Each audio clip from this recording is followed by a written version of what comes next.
We have a 2-hour program tonight with 4 speakers who have been very experienced in presenting law to students and for CE. All of these speakers have been involved in the on-campus once-a-year review course for the students that are graduating. So we will start with Gina Moore. I'll just do a quick intro for each. She's Assistant Dean for our Clinical and Professional Affairs here at the School of Pharmacy. And she has a background in both hospital and retail pharmacy. Mike Smith is a lawyer and a pharmacist. He was a lawyer first and went back and got his PharmD degree. He has taught law here for a number of years and also at Regis. Tisha Silva Smith is a clinical pharmacy specialist in AmCare, now at Denver Health. And are you a graduate of CU? Yes. So, so she has been teaching also with Michael Smith in that law review course for about 11 years now. And Janine Dickerhoff, who this is her swan song, right? So this is amazing. Janine is retiring next week, but we're lucky to have her come here and speak to us tonight. She is the Senior Manager for Pharmacy Professional Affairs at Kaiser Permanente, and she is also President of the Colorado State Board of Pharmacy. So very well qualified. So without further ado, we will go ahead. All right. So none of us have anything to disclose. We have to officially tell you that. So my job is to talk about compounding updates as well as take-back rules. You can read the objectives. I won't repeat them for you. But I like to ask questions. Who do you think, just with a show of hands, has the dirtier office, a man or a woman? And I'm a woman, so you're not going to offend me. But anyway, show of hands. Who do you think women have a dirtier office? Who do you think men? I know. I would have said that too, looking at my boys' room. But it is actually women tend to have dirtier offices. And the reason, just with bacterial counts, because of the fact that they wear makeup generally, and bacteria adhere to makeup and lotions. Women tend to have a bigger role with kids, and therefore you get all those little germ vectors.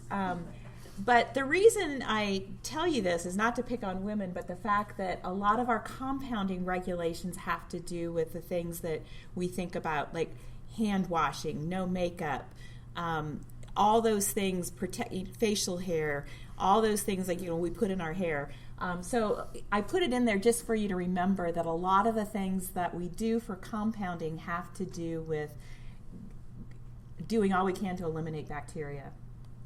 All right, just a quick history of compounding, since that really brings us to where we are today. How many of you, and I'll be in that category too, how many of you graduated in the 70s? How many graduated in the 80s? How many graduated in the 90s? Before that? All right, cool. All right, well, I'm a early 1980s, but those of you that were practicing before that time probably know some of this, that the compounding essentially went away to a large degree because of the introduction of pharmaceutically available product. And the role of USP changed drastically during that time, right? And I'm going to go through this pretty quickly. Just looking at the 60s and 70s, if you remember, IV admixture services were largely done by nursing. Pharmacy was mostly procurement. And we didn't do a lot of IV manipulations, and there weren't a lot of problems back then. Pharmacy thought they were doing their job and really grew complacent. And I know for a fact, at least in the 80s when I went to school, USP and NF, or the United States USP Pharmacopoeia, it just wasn't even a textbook we even knew about, right? However, what we started to see is contamination. There were a few different bodies that came together to try to address this, at least in terms of addressing standards. And what ASHP essentially found that even though these were out there, nobody was paying a lot of attention to it. Be honest. How many of you can picture yourself? This is what you learned. I know I did, right? That I can picture. I worked at University Hospital when I first came out to Denver, starting in the 1990s, and this is exactly what the IV room, Kathy, who's gone out, she worked with me at that time, but this is exactly, I think we still had, I can picture that pharmacist too with that hair. But, I mean, that was probably a TPN solution, remember those big bottles? But that was exactly what we were doing, and can you imagine there's no gloves, there's no mask, none of that we would expect today. Just fast forward a bit, we're starting to see some compounded prescriptions starting to come about. We're starting to see some of the home IV companies as well.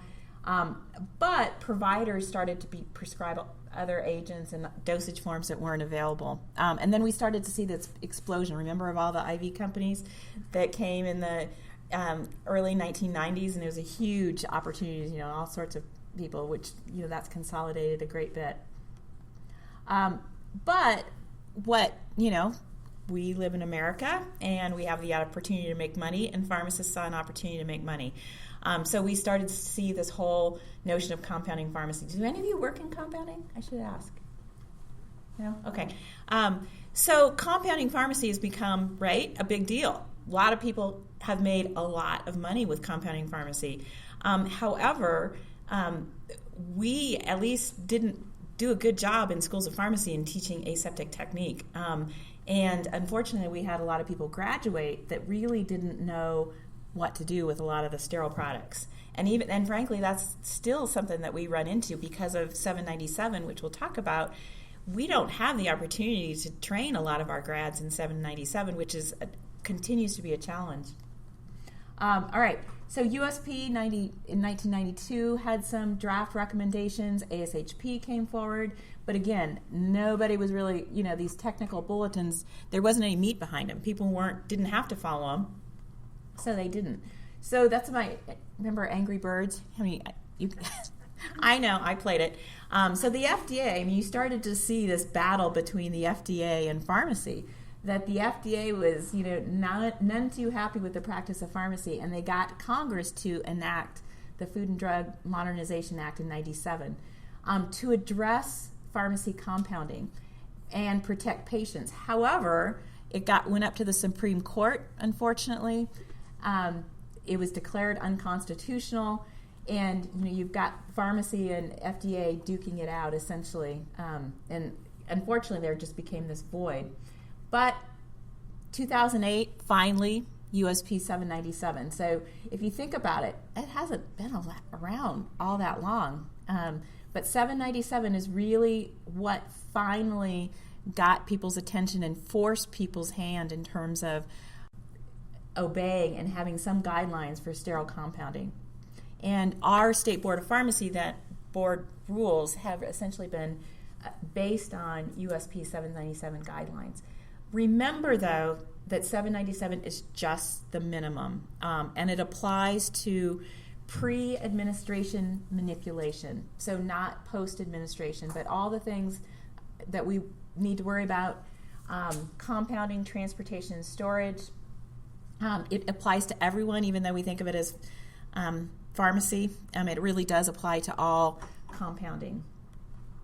But just quickly, it does include specific guidelines for things like design, engineering controls, environmental testing. It does force people to do testing.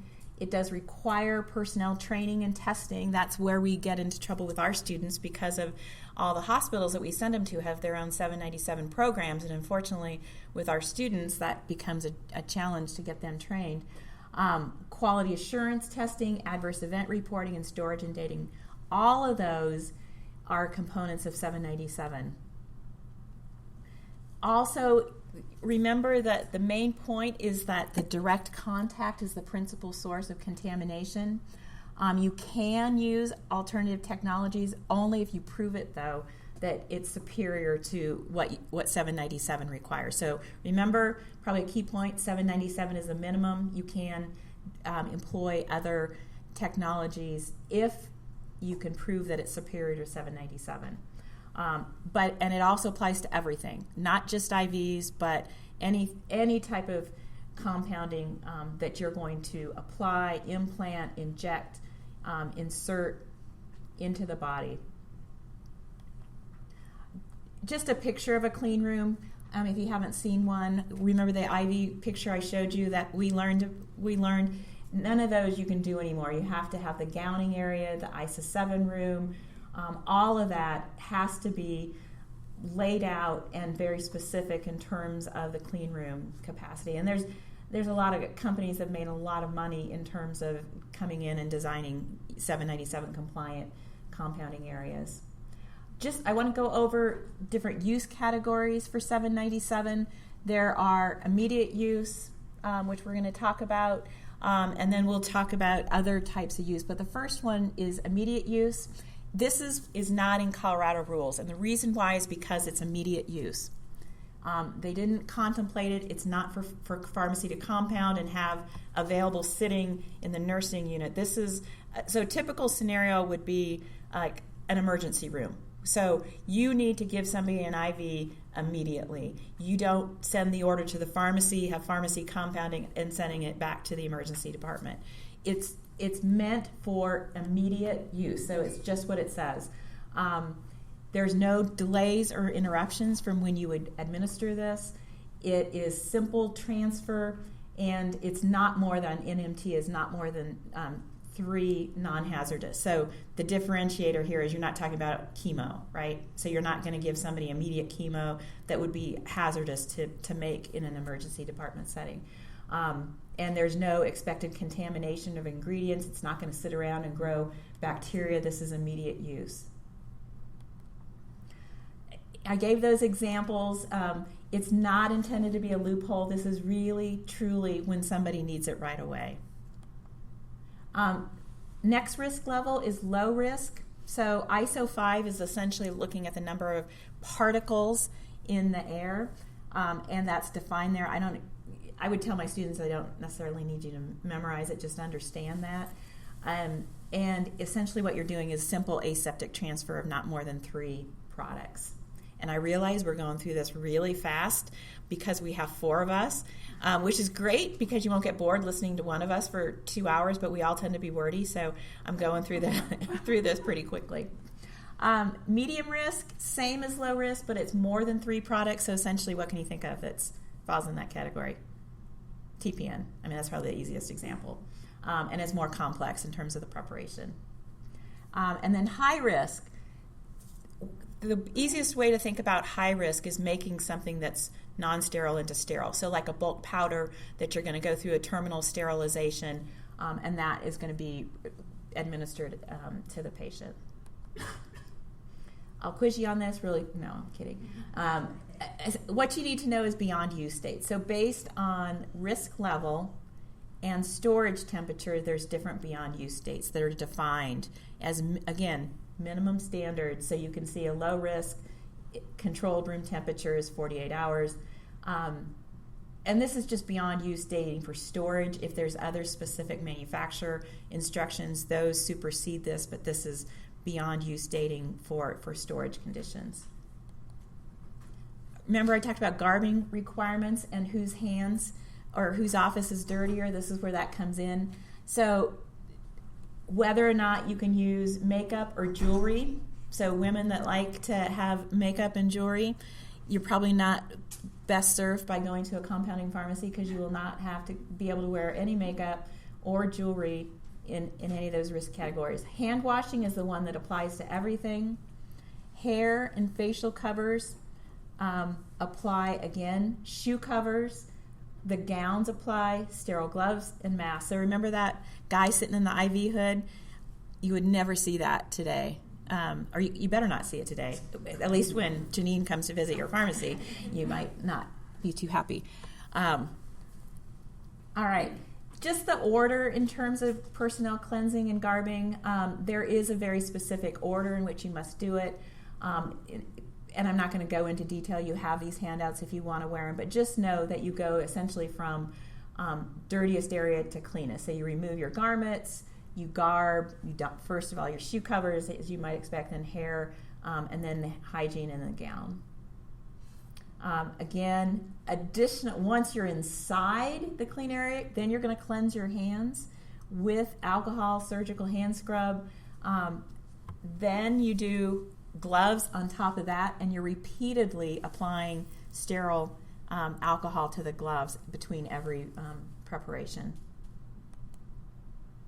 So even though we had all this in place, I wanted to kind of highlight what happened with the New England Compounding Center. And I know you've all heard of this probably to some degree, but that really got everyone's attention and fast forwarded us to where we are today.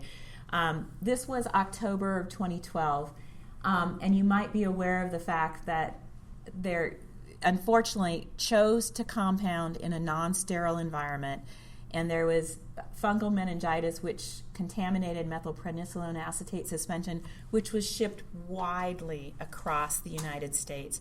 Luckily, our state board, you may, sometimes like, I got to get those CE hours, but they did a huge service for all of us and the citizens of Colorado. And really, Wendy Anderson, who is the headed up the state board at that time, our faculty awarded her the Distinguished Coloradan Award this past week at our graduation ceremonies, because really she was responsible to a huge degree to keeping those products out of our state. But you can see the number and thousands of doses that were shipped, that 14,000 patients were exposed to it. And to look at the number of deaths, anywhere from 48 to 64 deaths, and the number of lawsuits that were pending. So, even though we probably didn't see it, we didn't see it in our state, the impact on this across the U.S. was startling. Just to give you an idea, this is what you're dealing with. The middle picture, that's actually a test media in which they took a sample of the methylprednisolone, and you can see the fungus growing on top of it. I mean, that's what was injected in people's spinal cords. And there's the product. These are pictures of two of the pharmacists that work there that were recently arrested, and Mike will go into this in more detail, for really malicious intent. And frankly, you hate to hear of pharmacists, our colleagues that have bad things happen to them, but these people were intentionally doing a lot of bad things. This is on the bottom corner. This was just to give you an idea of a house one of them lived in. Doesn't look like my house in Highlands Ranch, I can tell you that. But just, greed, unfortunately, was quite powerful, and a lot of what happened today is because of the tragedy that occurred. So because of that, the government, oh gosh, I got to go fast. All right.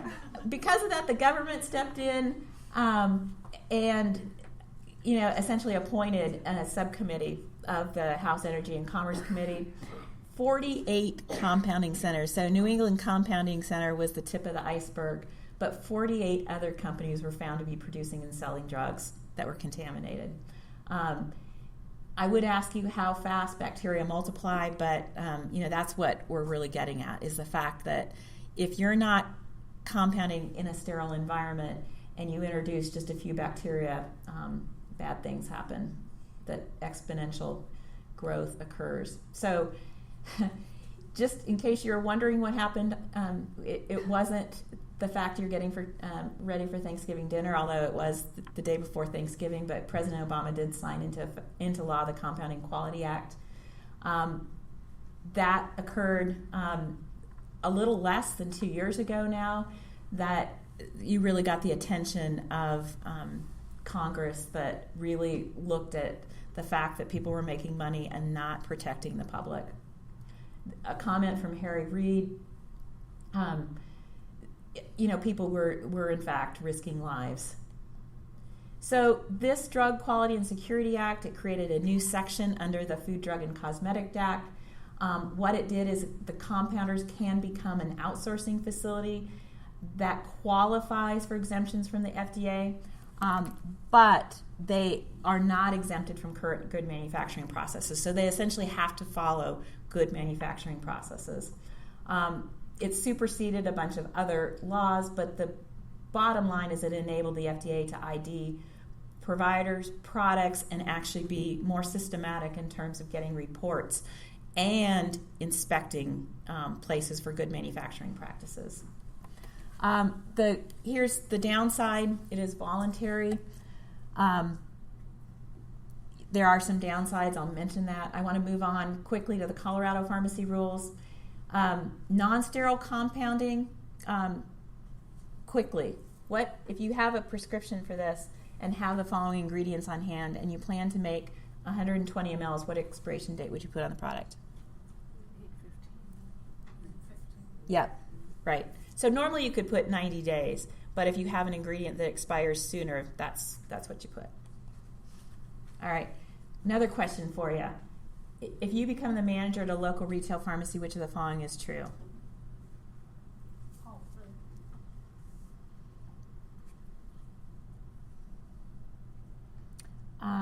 Actually, number 1. Number 2 is you have to do that every 1 year. And then third point is you need to update and sign it within 30 days. So all retail establishments, regardless of whether you're doing sterile compounding, you must also have a non-sterile compounding manual. You do have to maintain compounding records. A compounding record is different from formulation. A formulation is just a recipe card. Compounding records must be kept on site for 3 years. That's true. Or actually 2 years. And then compounding record must, so number 3 is correct. Quickly on drug take-back. Uh-oh, I'm getting the evil number 1. All right. I'm just going to ask you real quick. Anybody do take-back programs? Okay. You know the reasons why we're doing them. Lots of prescription drugs, people taking more drugs. This is like pediatric poisonings. You can see on the top there, analgesics rise to the top, all sorts of things laying around in people's medicine cabinets. All right, here's my question for you guys. Where do the majority of individuals with a history of substance abuse obtain pain medications? B? Prescriber? Who says prescriber? Who says B? Who says C? Okay, you're right. This is really interesting. Sources of pain meds. 55% of people, even though we are the gatekeepers, 55% will get them from families and friends. That doesn't count the ones that they're like taking from the friend and relatives medicine cabinet. This is just like, I'm sorry you have pain. Here, take this. All right. Water supply contamination. The DEA does have control, and they oversee drug take-back. There was a Drug Disposal Act of 2010. Essentially, there's 3 options, and I'm going to finish really fast. Take-back programs, mail-back programs, and collection receptacles. The collection receptacles are the regulations are quite onerous, so most people have not done it. You can do it and charge people, but those are the rules that the DEA came up with. These are the people who can be collectors. The DEA is no longer doing take-back programs. Remember the ones they did twice a year? They are no longer doing those because they feel that they have created rules to enable others to serve as collectors. Here's the mail-back programs. Here's all the requirements if you're going to have a collection receptacle. Again, a lot of record keeping. You have to do special procedures to remove the inner liner. And I'm going to turn it over to Mike. One good news, though, is that today, as you might know, the Supreme Court, the County of Alameda, which is Oakland, California, they passed legislation about manufacturers having to pay for the drug take-back programs. It went up to the Supreme Court because pharma fought that, and the Supreme Court ruled in the favor of pharma companies having to support those take-back programs. Now, whether or not they'll pass the costs on, which they probably will indirectly, but at least it's going to help us because these are onerous and very costly. And if you can imagine, a lot of pharmacies that are already strapped with resources, it's very tough to do these. But hopefully that will help. And I'm going to turn it back to Mike.